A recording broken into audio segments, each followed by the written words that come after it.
reproduce in the board of directors, because we can, of course, the political interest has to be protected. So there have to be some directors who represent the political interest, and that's where the trade unions come in.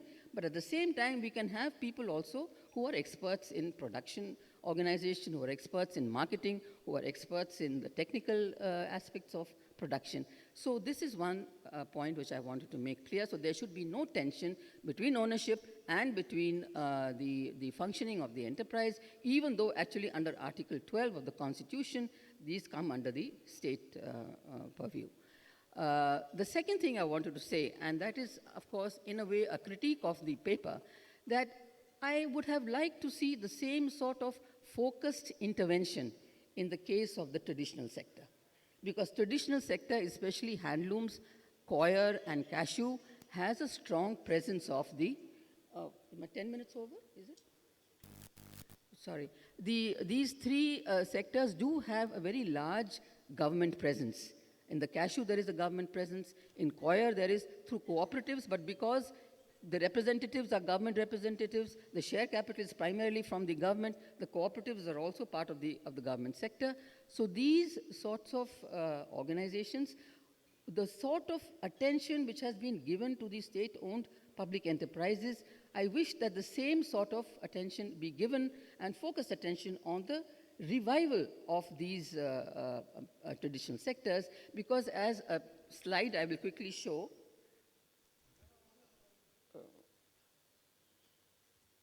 oh, sorry, the slide was already there.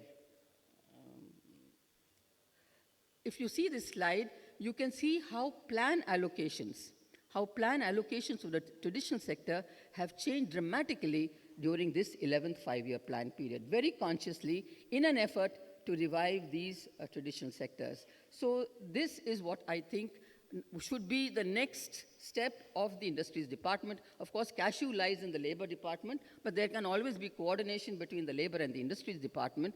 And these 3 or 4 sectors, how do we revive them? How do we make them viable through a number of strategies, whether it's a marketing strategy, whether it's a technological upgradation to some extent, because these are the industries in which lakhs of women are working, lakhs of women and a few men are working. And if you compare this with the employment in the state-owned enterprises, 36,000. And 1 lakh and odd in all units under the public sector undertakings, but it runs into 3 to 4 to 5 lakhs of workers who are working in the traditional sector. So this is the second thing, and quickly I'll conclude by saying that the balance that we talk about, you see, I mean, Mr. Balakrishnan was talking about a balance. To me, it seems to be much more a case of when we enter greenfield areas, I mean, that's one thing I wanted to say, the greenfield areas that the public sector enters in Kerala should be those which have some sort of, a linkage effects, which can be taken advantage of by the private sector. The old philosophy that public sector sets up a big enterprise and then we have some sort of linkages backward and forward with which we can also incentivize the private sector. I think the sort of linkages that we can create with the greenfield projects should be kept in mind. And that is one thing which I wanted to emphasize. Entering greenfield, please remember that there should be those projects which have some sort of linkages to set up other industrial units. Thank you so much, and I must end by saying that I'm really proud and happy to be part of this experience, and I hope that it is sustained and continues. Thank you so much.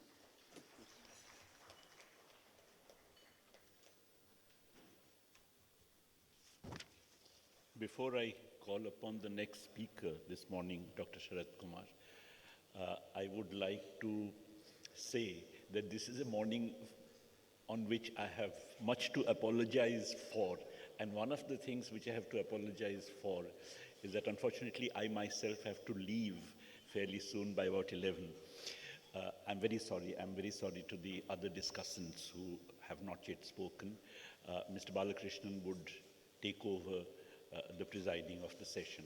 But before leaving, I'd like to make a couple of comments, a couple of points, particularly with respect to this morning's presentation, and of course the discussions which we have been having since yesterday, and also discussions which were once again highlighted by Professor Chandrasekhar's presentation. And that's the following.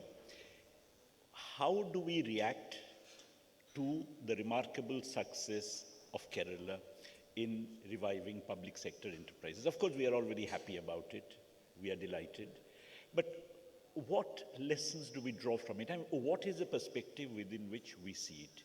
As far as I can see, there can be two different perspectives. One says that public sector enterprises, like private sector enterprises, must make profits. There is a certain policy regime. Within that policy regime, there are private units which are making profits. Why shouldn't public sector units do so? If they do not do so, then there is something wrong with them. And if there's something wrong with them, then why do we need a public sector? So in a sense, the first perspective internalizes the policy regime in which we operate. It internalizes the objective which this policy regime sets for the public sector and tries to do well within that internalized set of objectives. Now, that is something which may even lead to a situation where people may say that, okay, public sector must make profits. To make profits, why don't we retrench workers? To make profits, why don't we cut wages? To make profits, why don't we, in fact, resort to monopoly pricing, as Professor Chandrasekhar was referring to? There are very many ways of making profits. And if we accept the policy regime as well as the objective that it sets for the public sector, then we shall actually end up replicating the behavior of the private sector. If we have to make profits within this policy regime, and that is our sole objective, then we would end up merely replicating in the public sector exactly the way that private units operate. To my mind, there is an alternative way of looking at Kerala's success, and that alternative is the following. Kerala's success has not arisen because they have retrenched workers. It has not arisen because they have cut wages. It has not arisen because they have resorted to monopoly pricing. It has not arisen because they have resorted to land speculation or made some gains in the stock market. It has arisen, to my mind, primarily because of the application of political will, application of a will to involve workers in decision-making processes. It has arisen because of a different attitude to the public sector. In other words, there is a certain slack. The reason why public sector units don't make profits is not necessarily because there's something wrong with them, but because there is something wrong with the political will that is invested in the public sector units. Yesterday, Professor Jomo was referring to the principal agent problem. I think the problem lies with the principal. It's the principal whose commitment is really suspect as far as the public sector is concerned. So in that sense, Kerala's success should be interpreted, in my view, as a part of a struggle to say that, look, it is the absence of political will which is what is undermining the public sector. Here is a state in which, through the investing of political will, we really, even by criteria of the private sector, turn the public sector around. Let that political will be, in fact, invested all over the country in the public sector instead of making an effort to privatize it, which is really part of the neoliberal strategy. This idea of identifying efficiency with profitability is a fundamentally wrong idea. I mean, any economist worth his salt would immediately recognize it, because the notion of efficiency in economics, you can have an engineering notion of efficiency. How much energy do we use per ton of steel production, etc. Or if you're talking on the economic notion of efficiency derives from the fact that given a certain social objective function from which you derive a set of shadow prices, evaluate all inputs and outputs at those shadow prices, and if you are making a loss at those shadow prices, then of course you are inefficient. But that is based on a certain objective function and the shadow prices are derived from it.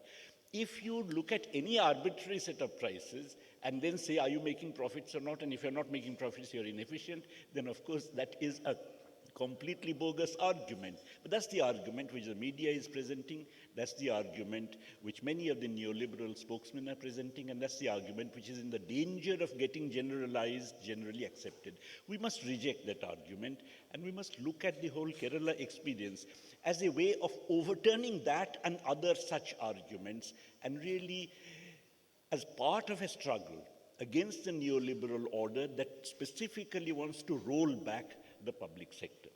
Thank you. I'm very sorry that I'll have to leave. I'll ask Mr. Balakrishnan to take over.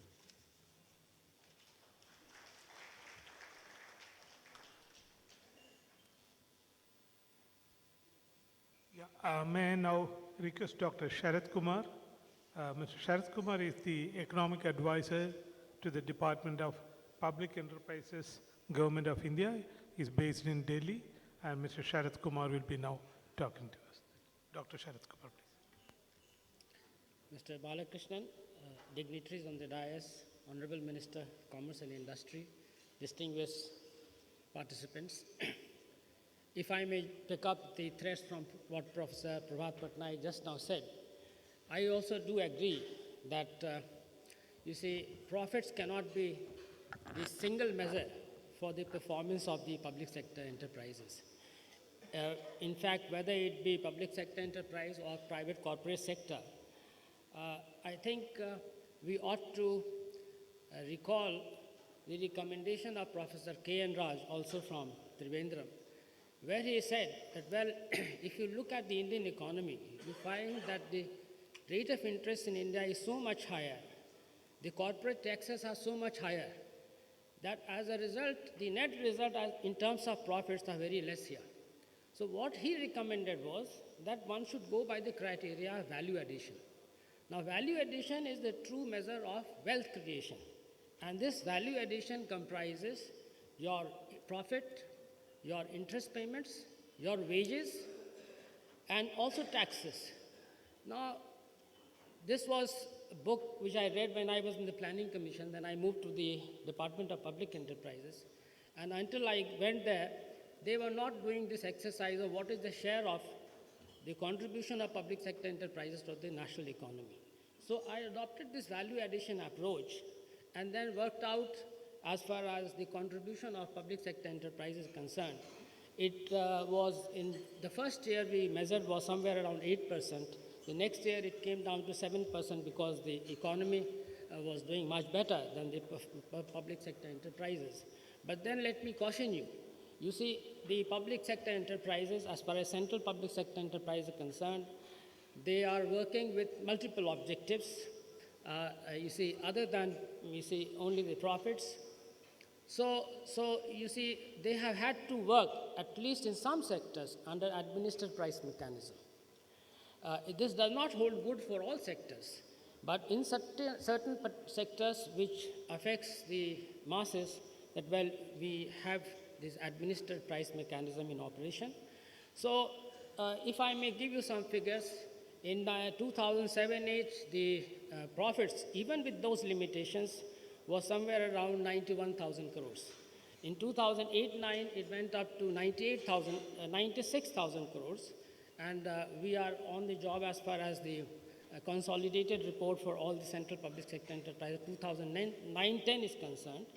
And I easily guess that it will cross 1 lakh crores of profits this year, despite all limitations. And if we had allowed free market forces into play, it would have easily gone up to 1,25,000 crores. So those are the magnitudes. But I think I have some doubts which I would like to share before this august audience. Namely, what do we really mean by public sector? There was one particular legal angle which was raised here, but that holds good for India only. Now, we are at this conference, an international conference, debating on the public sector, and if you will see the literature, what you come across is that public sector is being defined variously. Now, for instance, in the Indian case also, we have 51% equity and more, which falls in the category of central public sector enterprises. But other than central public sector enterprises, you have a category of deemed government companies. Now, you see, even where it is not a category of deemed government companies, if the government has a control over the selection of the CEO, even with a 10% or 20% equity, it will be called a public sector enterprise. Not only that, if you see other cases, other countries, you have very loose definition of public sectors. And one can extend this logic to what we call as golden share. Golden share is only 1% of your equity, but still you have the right of veto in the board of directors. So now the point is that if you can really look into the structure of the board of directors, which are determined by the company's laws. So far I find that, well, as far as the discussions so far have moved, they have not looked in carefully as far as the company laws are concerned. Before I further said, I must say that, well, I am not saying everything in my official capacity. This is an opportunity for intellectual discourse. Now, in this respect, what you come across that, well, some concern was also raised by the Honorable Minister for Corporate Affairs, and he was a little certainly worried that, well, as far as the salaries of the CEOs are concerned, it looks sometimes quite embarrassing. So he did raise this issue, but the issue is that, well, in a country like India where we want higher growth, we have investment being made by the domestic companies and private sector companies and also the public sector. But we also want foreign direct investment to come. So if you want any kind of standards as far as the salaries of the CEOs are concerned, you cannot have it unless there is an international consensus. I believe that such meetings would certainly show the direction for the corporate sector to move in the future. And what I see that if the governments of the different countries come together, there is a consensus, then what will actually happen is that through regulation, you would be enhancing the quality of what we call as a corporate governance. And in the future, if I may further take it to the logical end, the so-called corporate sector, it has been evolving over the years. The corporate, even the private corporate sector in the future would look like the public sector which we know today. So this was the preliminary kind of my remarks. But then coming to the issue of things which have happened in Kerala, I must congratulate the government of Kerala for the restructuring and revival of the state-level public enterprises concerned. I may share with you that, well, although in Government of India we have the mandate for preparing a consolidated report for the central public sector enterprises, but at the same time, at the request of the Planning Commission, we have from last year started bringing out a national survey on state-level public enterprises. Now that was the first exercise which we did, and we were surprised with many things which we did not envisage in the beginning of the exercise. What we realized is some of the state-level public enterprises are bigger than the medium-sized central public sector enterprises. The amount of investment is somewhere around 80% of the investment which has gone into the central public sector enterprises. So the issue, in fact, at the level of the Prime Minister's office also is that so much of investment is there. If we can somehow improve the performance of the state-level public enterprises, it will do a lot of good to the country. So immediately there is a focus on the state-level public enterprises, and whatever initiative has been taken by government of Kerala is something worth appreciating. In fact, as far as the coming together of state-level public enterprises and central public sector enterprises concerned, it is certainly an example. Kerala has taken a lead, and when we are in interaction with other states, we are telling them that if you have any opportunity to have a synergy between central public sector and your state-level public sector, please go ahead. It will be advantageous. It will be a win-win situation to both. Now, you have certainly done a great deal of good as far as such initiatives are concerned. But I like to pose that why should you and why can't you move a little more? For instance, one idea which occurs to us is that if you can also get listed on the stock exchanges. Now, you see, as per the listing requirement, you have to give 20% of shareholding to the general public. Now, this would amount to disinvestment, but this disinvestment should not be taken as privatization. This is the listing requirement. If I can just have water.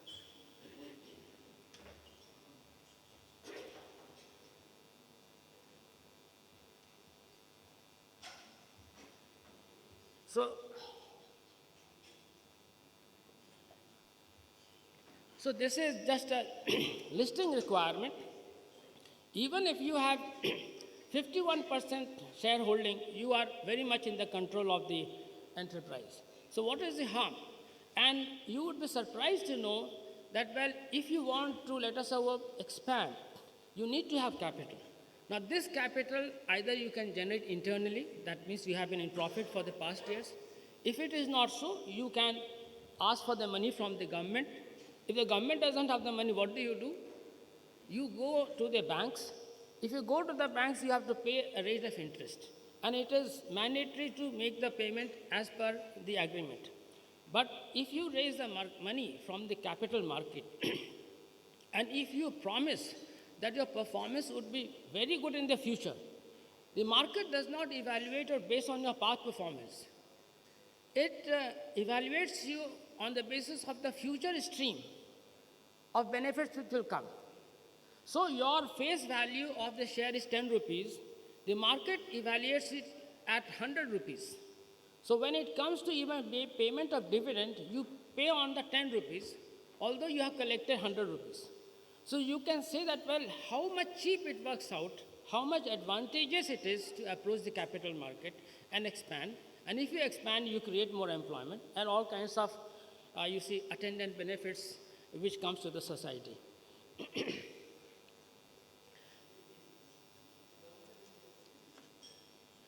The other point of view as far as, the restructuring exercise is concerned, I would certainly say that, well, you should be in very close partnership with the management institutes, which will come up with new ideas, which will show you the direction, that, well, with these simple efforts, you can turn around and be a big success story. Besides that, if you want to draw some lessons from the central public sector enterprises, in the central public sector enterprises, we have put in place some mechanisms. For instance, there is a memorandum of understanding by way of which the management enters into an agreement with the administrative ministry in the beginning of the year, and they are evaluated based on those targets at the end of the year. And this evaluation is also graded. That means everything has been agreed to in the beginning of the year. And if you are evaluated as excellent, then, well, you get a remuneration also, an increase in remuneration by way of variable pay. And that is a very big motivating factor for increasing your performance. So the MOU kind of an exercise, which is very much in place in the central public sector enterprises, can be also introduced as far as the state level public enterprise is concerned. The second thing is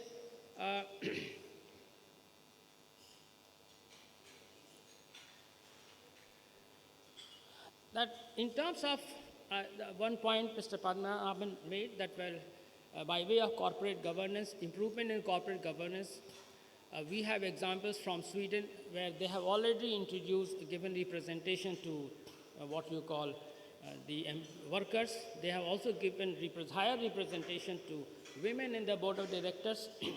Such examples can be deliberated upon. And we have a system that, well, if you have a functional chairman, then the number of independent directors are more. If you have a non-functional chairman, the number of independent directors are less. And there is no reason, I understand, if you have any workers' representation and an officers' representation as it is there in the banks, why should they not own any decision? The decision finally would be the majority decision, But I am sure that, well, if there is a representation of the workers, or for that matter, the Officers Association, they should certainly be heard, and that will all depend upon how strong you make as far as the board of directors are concerned, which becomes a very, very basic you see, test as far as you see improvement in corporate governance is concerned. With these words, I'd like to thank you. Thank you, Dr. Sharad Kumar. Last but not the least, we have a veteran trade union leader, Shri K.N. Ravindranath. Mr. Ravindranath was associated with the freedom movement even in his school days. He is now the president of the Center of Indian Trade Unions in Kerala. He also leads the trade unions of major companies in Kerala, including MRF, Apollo Tyres, HMT, and FACT. Mr. Ravindranath, please. Thank you. Respected Chair and delegates to this international conference. In this occasion, I want to appreciate the initiative taken by the industries minister and the department to convene an international meeting for sharing the experiences of Kerala in reviving the state-owned enterprises. In yesterday's meeting, various delegates have explained their experiences and opinions, which is very much helpful for us to assimilate and digest the experiences of different countries and different organizations in running the state-owned enterprises in a capitalist system. Of course, in such a conference, when I heard the speeches of the delegates from various countries, naturally, very many ideological and theoretical points have been raised.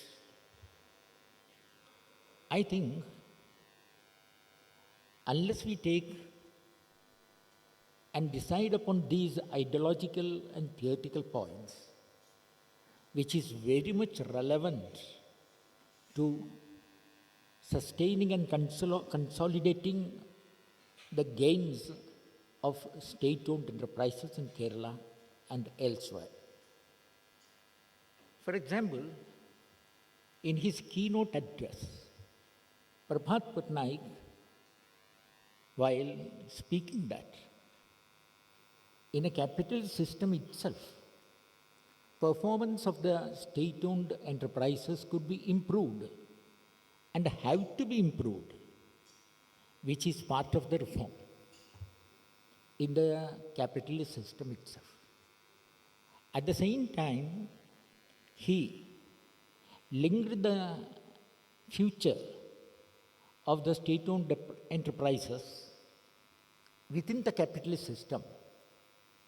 While the system itself is amenable to change and the system's existence itself is challenged during crisis, and crisis becoming a long process, alternative systems ideas have been propagated throughout the world and in each country. In this background, various perspectives are coming up, have come up in this conference itself. For example, when Prabhat Patnaik linked the state-owned enterprises with the long-term perspective of an alternate to the private enterprise system or market economy, he said that the state-owned enterprises are a nucleus for an alternative to the market economy, socialism. While I was hearing Dr. Sri Radhakrishnan from he's chairman of the Bombay port, he presented the gains of the state-owned enterprises in Kerala. And he also touched upon the phenomena of state versus private sector. According to him, it is a process of ding-dong battle. On certain occasions, state enterprises may get upper hand, or people may swing to state enterprises from private sector. But on certain other occasions, state enterprises will lose the initiative, and again private sector gains upper hand, and people swing from state enterprises to private sector. Such a ding-dong battle he visualizes in the present process. As far as he is concerned, all these changes will occur in future also. This swing from one side to the other side as a cyclical change within the system of market economy or capitalist system, globally and nationally. This is his perspective. According to him, the system of private market economy, it is static, according to his presentation of the problem. While Prabhat Patnaik presented his view, he stated clearly that even the market economy is not the end of history. It is going to be replaced by another system of socialism. It may take time. And anyhow, that is the perspective he pursued, and on that background, he viewed the gains of the state enterprises and how to consolidate it. So such differences are coming up. I heard Cherian Verghese, who is